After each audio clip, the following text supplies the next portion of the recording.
stand as we welcome Premier. Okay. Kindly be seated. A pleasant morning to everyone. We welcome you to August edition of the Premier's Monthly Press Conference. As you are aware, these monthly press conferences are designed to bring a sense of openness and transparency to the Nevis Island administration. As per usual, the Premier will make his usual statement. He will give his update on plans and programs within the Nevis Island administration, after which members of the press corps will be given the opportunity to ask their questions. In so doing, you're kindly asked to give your name and the organization, the media house that you represent, just in case we have to give follow-up information to your media house. Ladies and gentlemen, without any further ado, join me in welcoming to the podium the Honorable Premier of Nevis, Mark A.G. Brantley. Thank you very much, P.S. Daniel, and good morning to everyone who's tuned in via radio, via the various platforms, and certainly via NTV, Nevis Television. I greet the members of the press who are here and those who are on their way. This is, as I have continued to say, an exercise in transparent and open government. It is one of the signal achievements of this administration that we have made this commitment, and that every single month we have an engagement with members of the press, referred to in many quarters as the fourth estate, and certainly an engagement with the press is important, and I thank the members of the press who continue to participate in this very important exercise. This is the sharing of information, which is important for strengthening our democracy. Let me start where I normally start, by issuing some congratulations. I want to congratulate Ms. Charmaine Powell from Brownhill, who has been named one of the most inspiring leaders in risk management by Insight Success Magazine. Insight Success Magazine is a global publishing house that curates content for entrepreneurs and business community. She's currently employed by the ECCB as a Chief Risk Officer, but as I say, she's from Brownhill. Would have gone to Ivor Walters Primary School, certainly would have gone to the Charlestown Secondary School, and has made her life in St. Kitts, and we congratulate Charmaine for her stellar achievement. I'm pretty sure her mom, Yvonne, is very proud, and so we say congratulations to her. Let me also congratulate Miss Tel Harsha Smitten.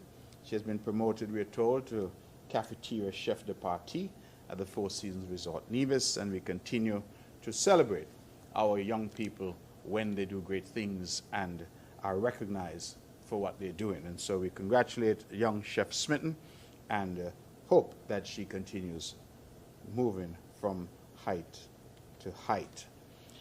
Ladies and gentlemen, I feel very proud at this point to indicate to the press and to the public that on the 1st of September, which is a few days away, we will celebrate 2 years of the introduction and implementation of our non-established workers' pension.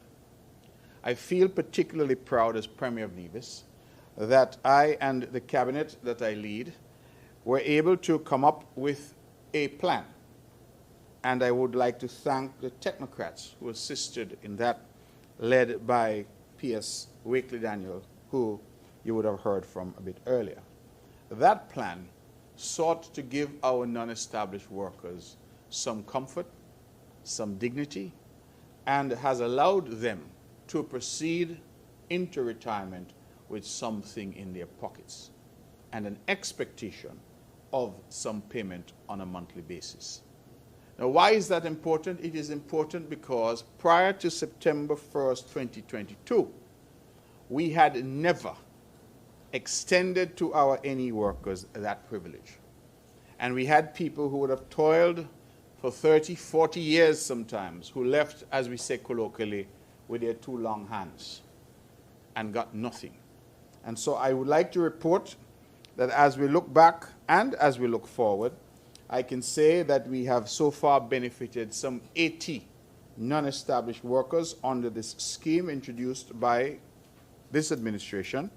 And so far, we have paid out to those workers some $4.1 million in gratuity and we are currently paying some $82,390 per month, or $988,680 per annum in relation to pension benefits. Now I want to emphasize something, and these numbers, I'm sorry, were as of July 2024, so as of last month. So let me say it again. As of last month, 80 NE workers had benefited under the scheme already. They had collected $4.1 million in gratuity and are now collecting $82,390 monthly, or $988,688 per annum. That is the payout that we've done. So I'm saying that because I want the press and the public to understand that this was a significant financial commitment by the NIA. Many people have talked about it. There has been chatter about doing something better for NE workers for years. This government has delivered. And on the 1st of September, we celebrate 2 years of that delivery. I get calls from NE workers. Some of them say the money has not come fast enough. I acknowledge